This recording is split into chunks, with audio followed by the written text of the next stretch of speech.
Bawat araw, tayo'y humaharap sa mga nangyayari sa lipunan. Mga pangyayari na nakakaapekto sa ating lahat. Mga pangyayari na kailangan tayong makialam. Kaya nabuo ang programang ito, Issue 101. Tumatalakay sa mga issue ng ating lipunan. Mga issue na dapat nating pakialaman. Mga issue na may malaking kaugnayan sa ating kapaligiran. At mga issue na may kaugnayan sa ating gobyerno. Issue 101. Narito ang inyong tagapagsalita. Issue 101. Your with Senior Simo. Issue 101.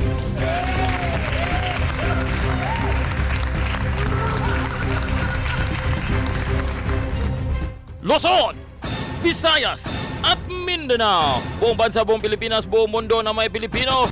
Welcome sa isa na mga episode ng ating palatuntunan ng Issue 101. araw ngayon na Huwebes 26 ng Pebrero taong 2026, February 26, 2026, Thursday. Last Thursday for the month of February, mga kaisyo.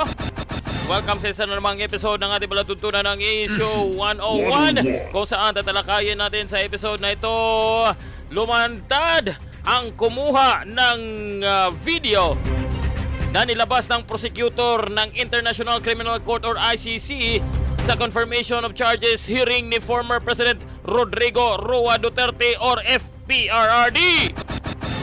Sa naturang video, makikita na nanonood ang dating Pangulo ng Cctv video ng isang pamamaril sa Davao City. Ginamit ang naturang video bilang ebidensya laban sa dating Pangulo. Alamin kung paano ginamit ng ICC Prosecutor ang nasabing video at bakit masasabi nating ito'y isang disinformation. Pero bago po natin umpisahan ang ating talakayan, huwag po kalimutan na Sumali. Hindi pa pala yan, mga kaisyo. Yan, by the way, ay kasalukuyan pong nangyari or nangyayari sa ngayon sa ICC, kung saan sa pangatlong araw ng confirmation of charges hearing ng dating Pangulong Duterte, mga kaisyo, ang depensa na naman ang nagpresenta ng kanilang mga statements kung bakit hindi dapat na humantong sa proper trial ang kaso laban kay dating Pangulong Duterte. Pero as what I've mentioned, mga kaisyo, sumali po kayo sa mga kaisyo sa Issue 101 natin sa mamagitan po ng ating group page na ito, official group page natin. Tuloy-tuloy ang ating ugnayan, tuloy-tuloy ang ating talakayan. Pwede po kayong magdebate. Pwede po tayong magpresenta sa ating mga saloobin. At of course, huwag po kalimutan na mag-like sa video na to.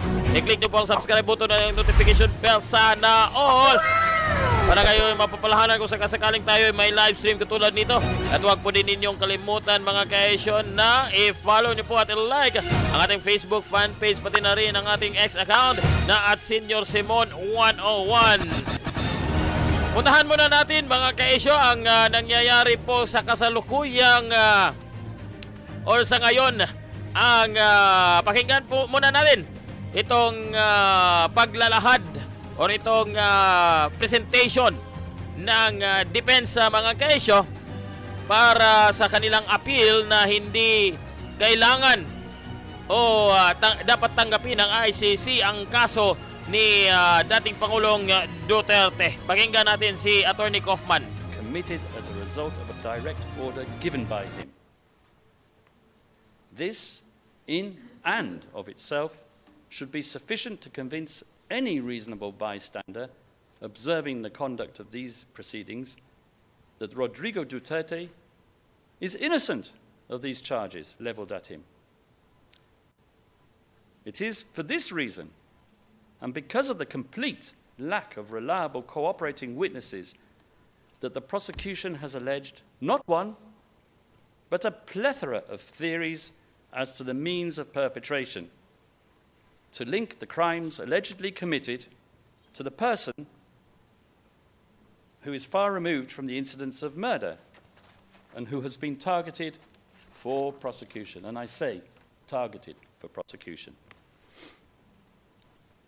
Normally, I would say that such a multiplicity of legal theories speaks to a lack of clarity and prosecutorial uncertainty.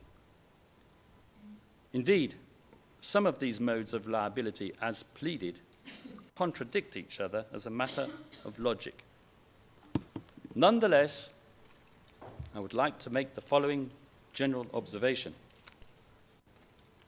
As the defense has progressively reviewed the massive databases of evidence disclosed, it has become increasingly apparent that given the absence of direct evidence directly implicating Rodrigo Duterte or even indicating his participation in or control over any one of the 49 incidents alleged in the document containing the charges, the prosecution has resorted to papering over the cracks with human rights reports, press statements, hearsay, and of course, Mr. Duterte's bluster and political hyperbole. And where these documents will not suffice, the prosecution has resorted to the time-worn theory of indirect co-perpetration, Article 25(3)(a), of which the parameters, I would respectfully submit, are still subject to dispute. So I will now turn to this mode of liability, which is the principal mode of liability leveled at Rodrigo Duterte.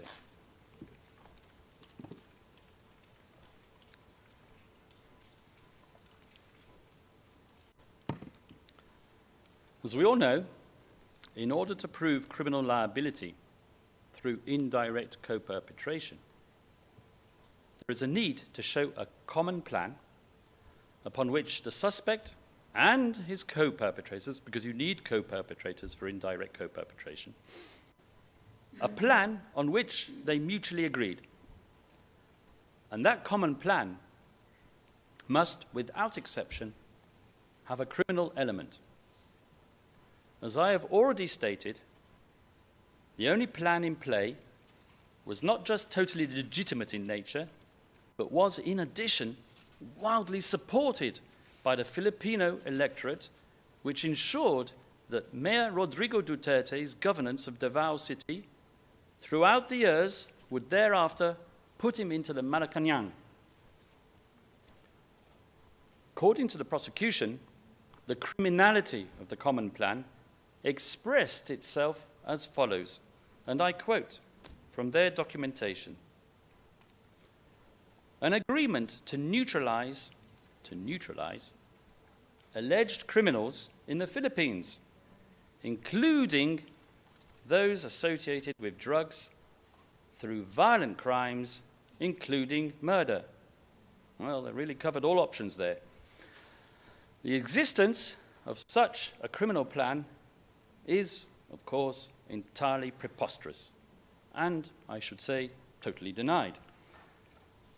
I would suggest that the prosecution cannot point to any particular point in time where there is direct evidence indicating that even two of their so-called co-perpetrators actually met to agree to such a preposterous scheme. As such, the plan cannot be described as common to anyone. If anything, it's an artificial construct derived from the 10 assertions which are set out in paragraphs 24 to 33, inclusive of the prosecution's pre-confirmation brief, all of which comprise circumstantial evidence of the lowest quality. Okay mga ka-isyo, okay, dahil ipinakita lang po natin ang live feed galing sa International Criminal Court mga ka-isyo, pero dahil mayroon po tayong pag-uusapan sa episode na ito natin mga ka-isyo, so puntahan po natin ang atin pong pag-uusapan.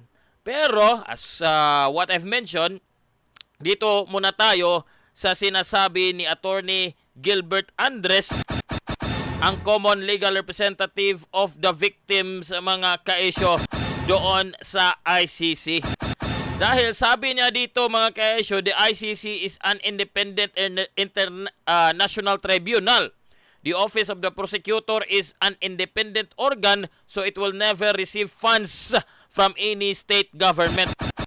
Pero mga kaisyo, ang hindi alam nitong Attorney Gilbert Andres na ito, na tagapaglaganap ng kapikian, mga kaisyo, as long as mapoprotektahan niya ang mga drug lord at ang mga drug user na bumibiktima ng mga inosente at kawawa, mga kaisyo, totoong kawawa, dahil karamihan ng mga drug user at drug dependent at kasama na riyan ang kanilang mga tagapagbenta or supplier ng kanilang ginagamit na ipinagbabawal na gamot, ang siyang totoong mga kriminal at gumagawa ng kabalbalan sa ating sambayanan.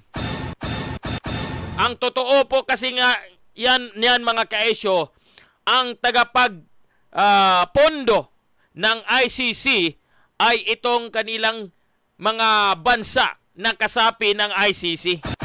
At itong sinasabi niyang Office of the Prosecutor is an independent organ na hindi daw tumatanggap ng pondo, mga kaisyo, ng kahit anumang gobyerno ng anumang bansa, ay isa pong kalokohan, isa pong kasinungalingan, dahil ang nagpopondo ng ICC ay ang mga kasaping bansa.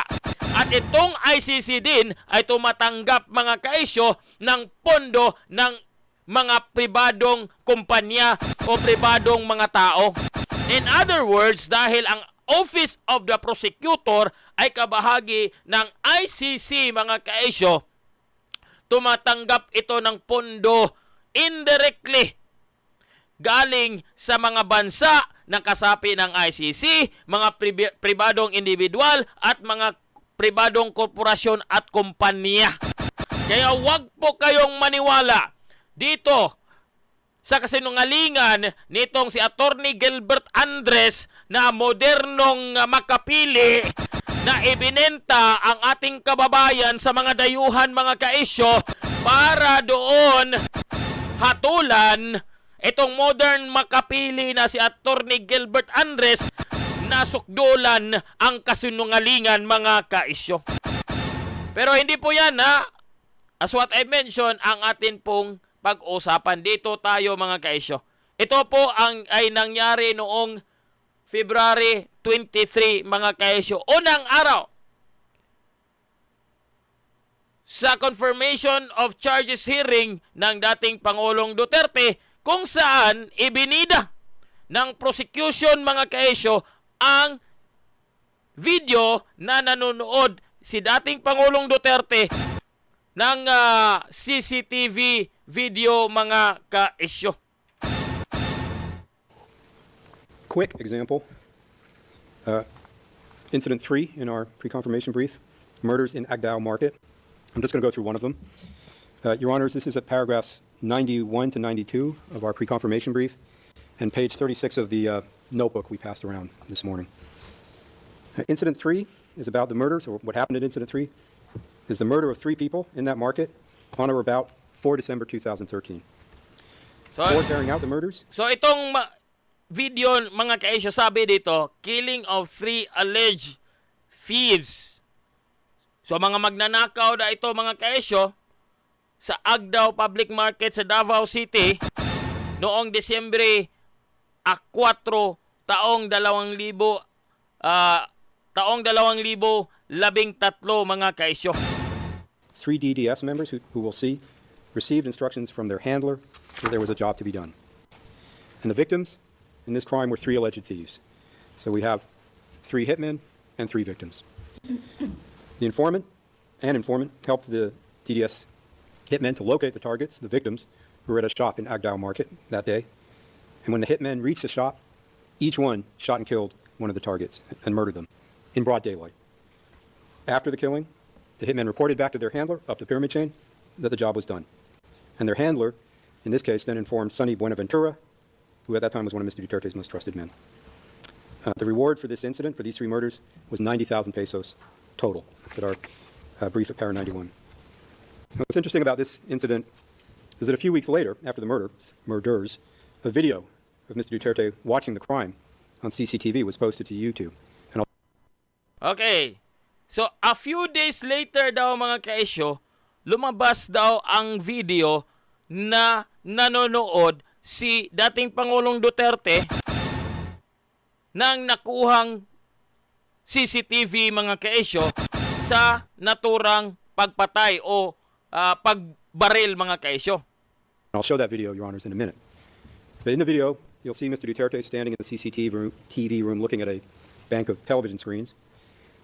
The video then zooms in on the CCTV footage of the crime, and you see 3 DDS members walking up the street in the market. You see them turn to the right, pull out their guns, their pistols, shoot the 3 victims who are off the screen, and then they walk and jog away, and they don't look very worried. And the video then zooms out, and you see different people running to see what has happened because they've heard the shots. Okay, can we play that, please? Ito yung video mga kaisya, panoorin nyo po ng mabuti. Tapos manmanan nyo po ang subtitle nito kasi importante po para malaman nating lahat kung paano ito ini-interpret mga kaisyo ng mga dayuhan. Lalo na nitong mga prosecutor ng ICC. Sa Makati ganito din. Katong patay sa katong.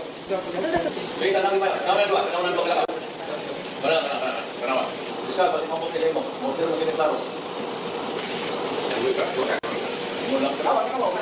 Kaya, buka da. Kay pagkita ni Esar Salis. Kana. Kawan. Bisa mo nalahay mo. Kana. Larat tulog. Ano ba? Tanong reaksyon sa mga tao.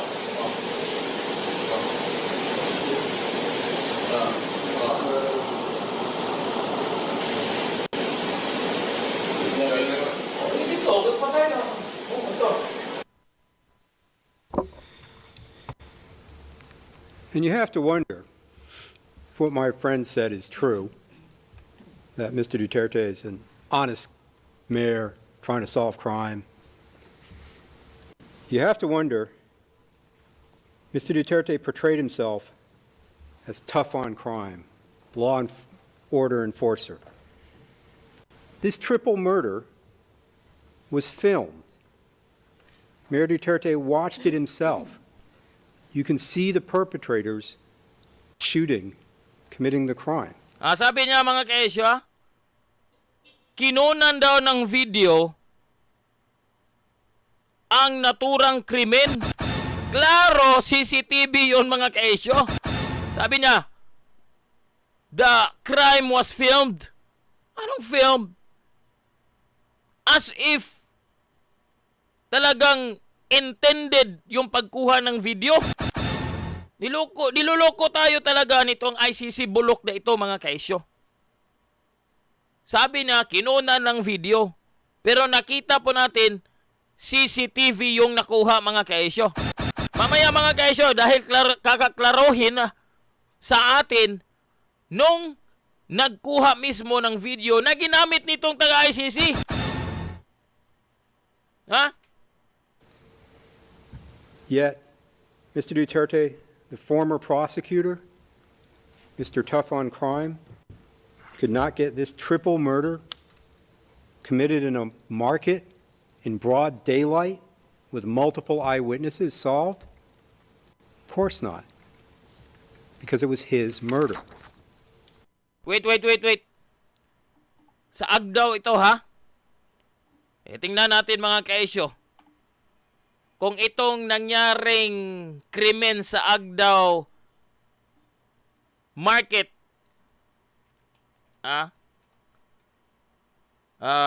market December 2013.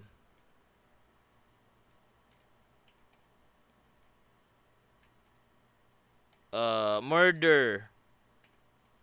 Tingnan natin mga kaesyo kung anong nangyari dahil hindi daw na-solve.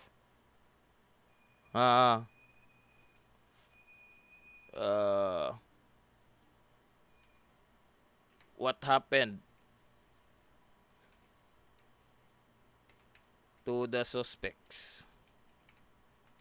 Tingnan natin mga kaesyo dahil sabi niya hindi daw na-solve ito.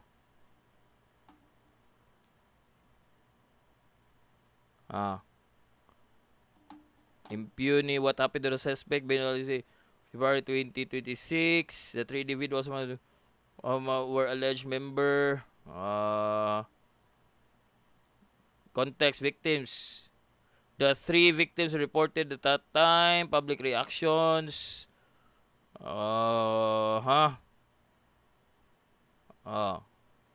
Anong nangyari dito daw? Tingnan natin ha. Itong ulat na to, 3 robbed suspects slain in daylight shooting. December 4, 2013. Para malaman natin mga kaesyo. Davao City Police Office. Si Vicente Danao ang hepe nito. Ordered the 12 police station chiefs in the city to step up their investigations on various crime incidents in their area following a shooting incident that killed 3 victims inside the Agdao Public Market. Danao said he also ordered this men to immediately solve crime incidents and arrest the suspects. Records from showed, okay. Santa said the killer shot the victim several times.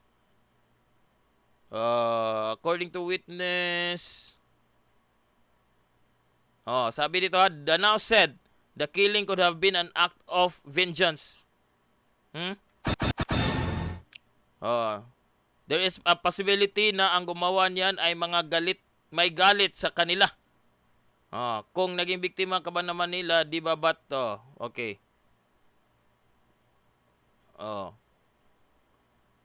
Sabi kasi dito ni dating Pangulong Duterte, sa totoo lang, ginusto ninyo yan, ginusto nila yan. Yung mga biktima. Nariso ba to?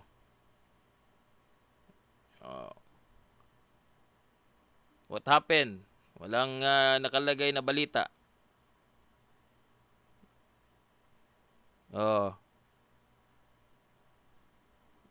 Sandali lang.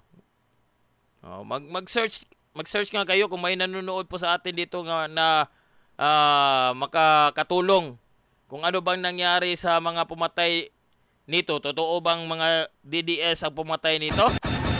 Kasi sabi ng hepe na si Danao, gagagawa nito ng mga taong galit dito sa mga kalukuhan ng 3 pinatay. Sino naman kung ang hindi magagalit kung lalo na't pinagsabihan kang tumigil na sa mga pinagagawa mong pagnanakaw. Mag-research muna tayo mga kaesyo kung ano ang nangyari. So, balikan muna natin itong sinasabi nitong prosecutor na ito mga kaesyo. And that brings me to the next point, which is clear. DDS members did not fear punishment because they were committed at Mr. Duterte's orders or direction. Okay, take note ha. Nangyari yung krimen 2013. Mayor pa ng Davao City, si dating Pangulong Duterte. Kung talagang may kasalanan ang dating Pangulong Duterte sa patayan, bakit walang kasong isinampa laban sa kanya o hatol na siya ay nagkasala? He was still the mayor of Davao City at this time. And this was the time of the presidency of President Noynoy Aquino. Ang kanyang Department of Justice Secretary sa panahon na ito mga kaesyo ay walang iba kundi si Laila de Lima. May kaso bang isinampa si Laila de Lima laban kay dating Pangulong Duterte. Okay, puntahan natin dito mga kaisyo. Itong pag-angkin ng kumuha ng video na to mga kaisyo, na kung saan ang dating Pangulong Duterte ay nanonood, saan ba yun? Ng CCTV video mga kaisyo. Take note ha, mayor pa ang dating Pangulong Duterte nito mga kaisyo. This crime was, or itong pamamaril, nangyari in December 4, 2013. Sabi dito mga kaisyo sa balita galing Mindanao Times, I took that video. Former Davao journalist claims ICC Prosecution misinterpreted CCTV footage of killing. Sabi sa ulat na to mga kaisyo,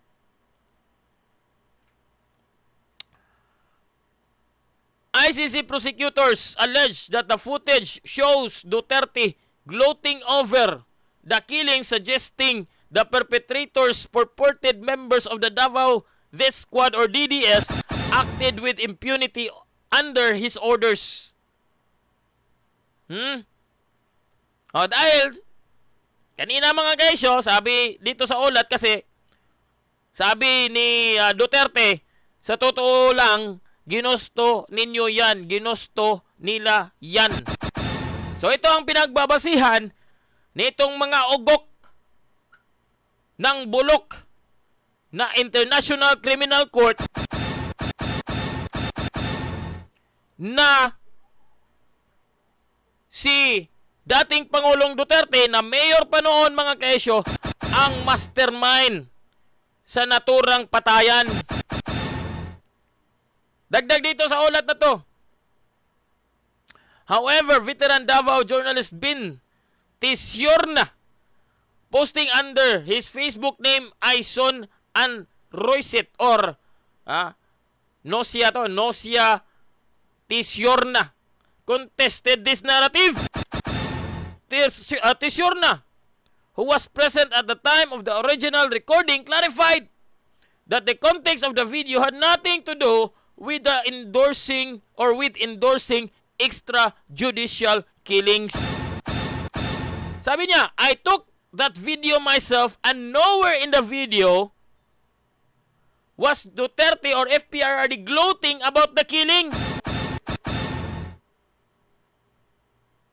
He was very proud of the high-tech CCTVs installed that can zoom into several meters that was more than a decade ago. Tisyurna's claim suggests that Duterte's recorded reaction was directed at the city's technological capabilities rather than the violence itself. O dito tayo mga kaisyo sa kanyang affidavit of denial. Galing mismo kay Bin Jason Tisyurna. Sabi niya dito,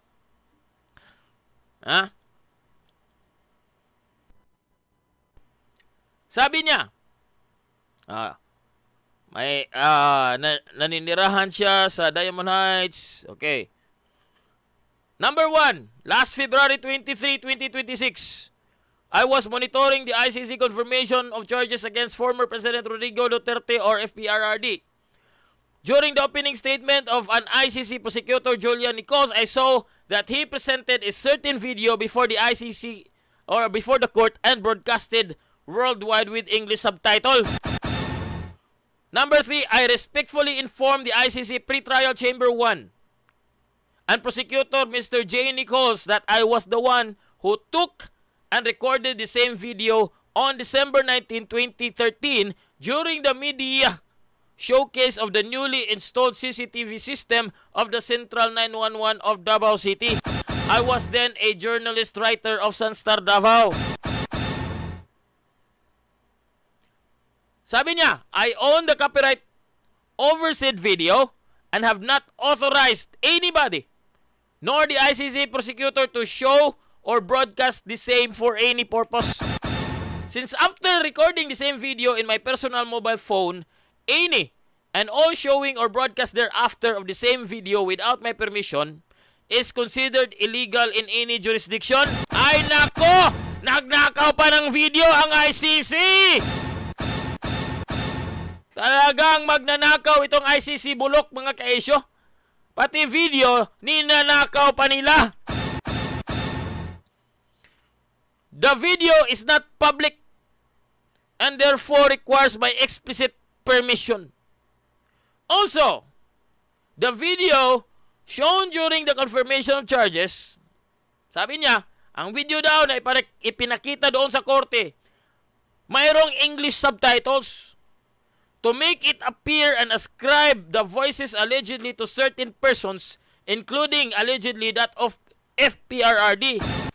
But the English subtitles were not recorded when I first recorded the events. The subtitle was clearly another unauthorized and illegal tampering of said video. Nako! Naloko na! Mga kaisyo,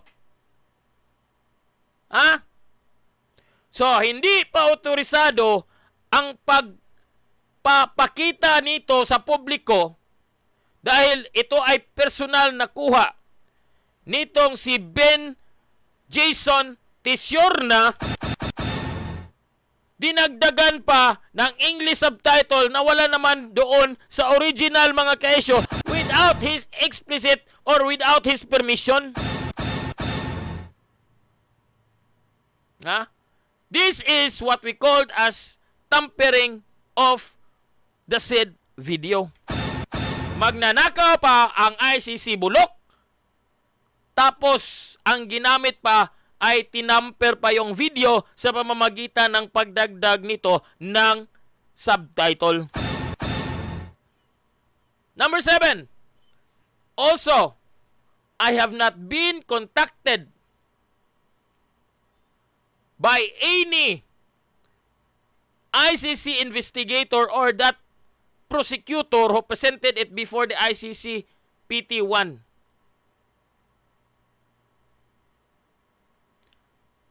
Even before it was shown or broadcasted. I therefore deny any association to the tampered and or spliced video. Mr. Nichols showing and broadcasting worldwide of my video has tainted my reputation and put me and my family in danger as if cooperated with him and the ICC prosecution, which I deny as well. Talaga, no? Hindi pa humingi ng permission, hindi nagpaalam ang ICC bulok, tapos inedit pa yung video, mga kaisyo, nilagyan pa ng subtitle, hindi pa kinilala, nirecognize ang totoong source ng video na yon, at inilagay pa sa kapahamakan, mga kaisyo, ang buhay nitong si Jason Tisiorna at ang buhay ng kanyang pamilya. Talagang ICC bulok talaga, mga kaisyo. Paragraph 8. Besides, the ICC prosecutor made misrepresentation when he showed the video to malign and or present Fprrd or Fprrd Duterte in a bad light, when he made it appear to be connected with extrajudicial killing or AJK or crimes against humanity, or that Fprrd did not do anything about the killing shown in the video. I vehemently assert that my video recording was not about AJK, nor about crimes against humanity, nor about the killing shown in the video. Sabi niya, akin pong sinasabi ni Ben Jason dito, Tisiorna ba yun? Tisiorna. Ano ba? Tisiorna. Na hindi tungkol sa AJK ang pagkuha niya sa video or about crimes against humanity o tungkol sa patayan, mga kaisyo. Number 10, I took the video when Central 911 showcased the capability of the newly installed CCTV in Davao City. Nakita na lang sa naturang video ang Central 911 CCTV mga kaisyo na napaka high-tech. Ha? Central 911 showed that CCTV as being comparable to that in Makati City, which was ahead then in that technology. The alleged killing shown in the CCTV was not in real time. Hindi ito real time mga kaisyo or on that day and time na nangyari yung pamamaril. As there was no killing simultaneous or while CCTV footage was played back, or that while we were all watching the CCTV footage, it was just a footage of a past killing where the CCTV is very clear, capable of capturing such crime. Number 12. Sabi ni Jason dito, sure na. Sana'y tama na. Sure na. I am very positive that there was no killing simultaneous to the showing of the CCTV footage or not in real time because no one, including myself and other journalists, reacted to report the matter to the police. It was very clear that no one in the room reacted to call the police, nor any other city official present, nor Fprrd Duterte himself. Central 911 just showed the CCTV footage as proof that the new CCTV system can capture clear footages which can be responded to if needed, including disasters, traffic, crimes, and or weather, even in real time or for review and playback. Number 13. But as it turned out, the ICC Prosecutor twisted the facts by making it appear that Fprrd did not react nor order the police to respond to that particular crime while allegedly the crime was being committed. Ay, nako.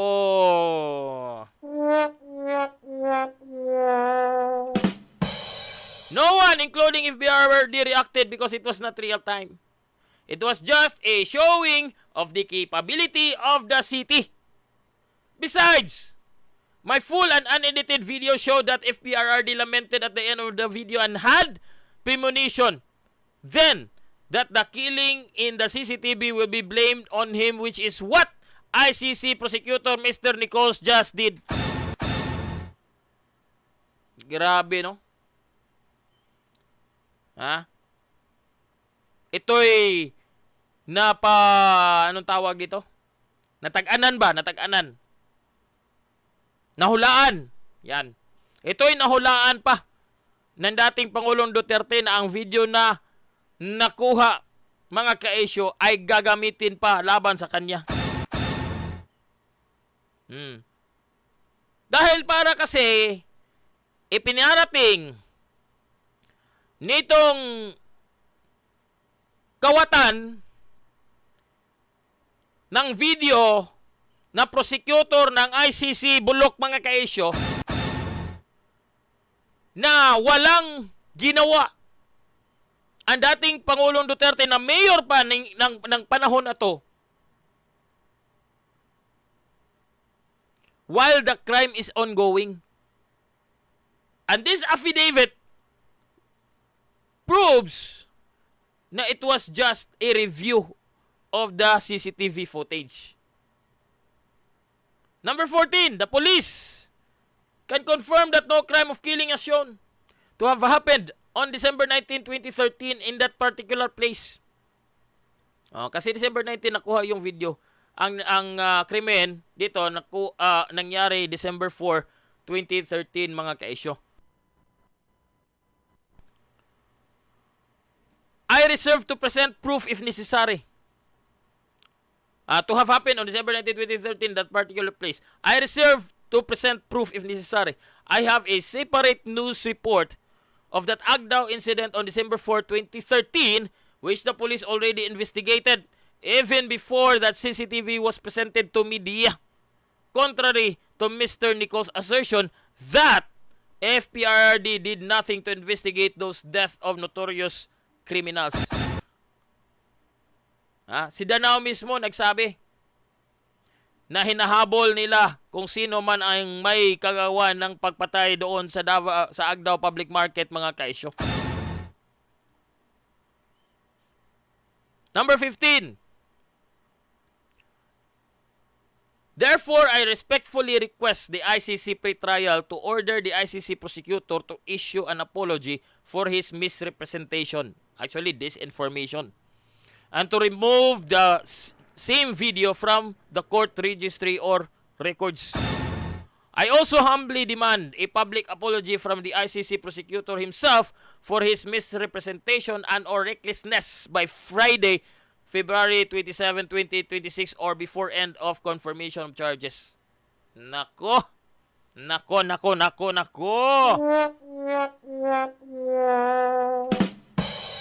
Failure and or refusal to issue a public apology will cause me to seek redress against said ICC Prosecutor and others involved, including but not limited to cyber libel, damages, copyright infringement, etc. Nako. Saan ba ito niya isasampa dito sa korte natin sa Pilipinas? Pero mas mabuti kung sampahan niya or doon siya, magbigay din siya ng reklamo doon sa ICC mismo. Para malaman po natin kung ano talaga ka-epektibo ang ICC in terms of human rights, in fairness, and whatever is property or personal and private property of a person, mga kaisyo. Number 18, last paragraph. I hope this clarifies the matter as I execute this affidavit to attest to the truthfulness or veracity of the foregoing facts and for whatever legal purposes this may serve. Pinirmahan yan ni Ben Jason Tisiorna. At may notaryado, mga kaisyo.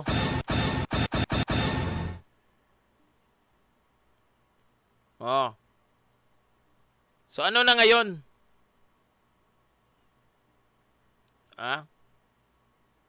Ano na ngayon? Malalaman po natin kung itong ICC bulok na ito, mga kaisyo, ay talagang hukuman para sa patas na pagdinig. Lalo na, magtatapos ito by Friday, mga kaisyo. Malalaman natin kung ito bang korte na ito, mga kaisyo, ay patas bang duminig. Patas ba ito? Natapos na pala ang first session, mga kaisyo. Abangan natin mamaya ang dagdag pa na session nito kasi tatlo yung session ng hukuman na ito, mga kaisyo. Tingnan natin, Tatlo ang session nito. Mayroong mamaya mga alas 7. Mga alas 7 yung pangalawang session. And hanggang bukas Friday. Friday na pala bukas, bukas magkaroon na ng mga closing statements. Itutuloy yung submission ng depensa. Nagsimula yan kanina, mga kaisyo, with session 1.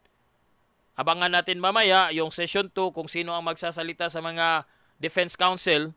Tapos bukas magkaroon ng mga closing statements by the latter session, mga ka-isyo. Issue 101. So nagtatapos na pala ang first session sa ICC, mga ka-isyo. Issue 101.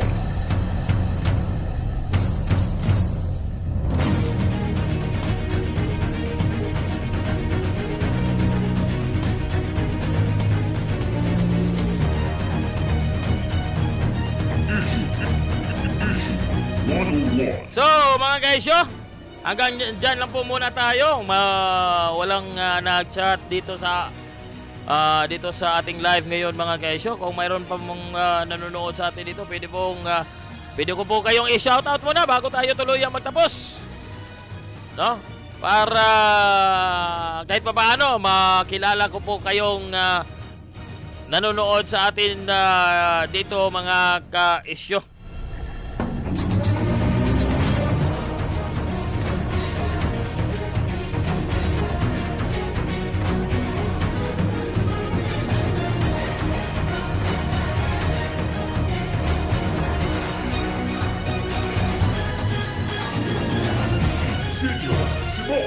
So anyway, wala namang nag-chat sa atin dito o dumagdag sa ating pinag-uusapan. Magre-research ako mga kaisyo. Dagdagan ko po itong akusasyon nitong si Julian Nichols, isa sa mga prosecutor mga kaisyo ng International Criminal Court na gumamit ng video na atin po pinag-usapan kanina na walang pahintulot galing sa nagmamayari, tapos dinagdagan pa ng subtitle mga kaisyo. So hindi pa pala bulok lang ang International Criminal Court mga kaisyo, magnanakaw pa sila mga kaisyo. Issue 101. So ngayon na po muna tayo dito sa ating palatuntunan ng Issue 101. Ito po muli ang inyong lingkod na si Senior Sibo. pansamantala po munang mamaalam para sa ating palatuntunan ng Issue 101. tandaan, mas lamang ang may alam. Bye-bye!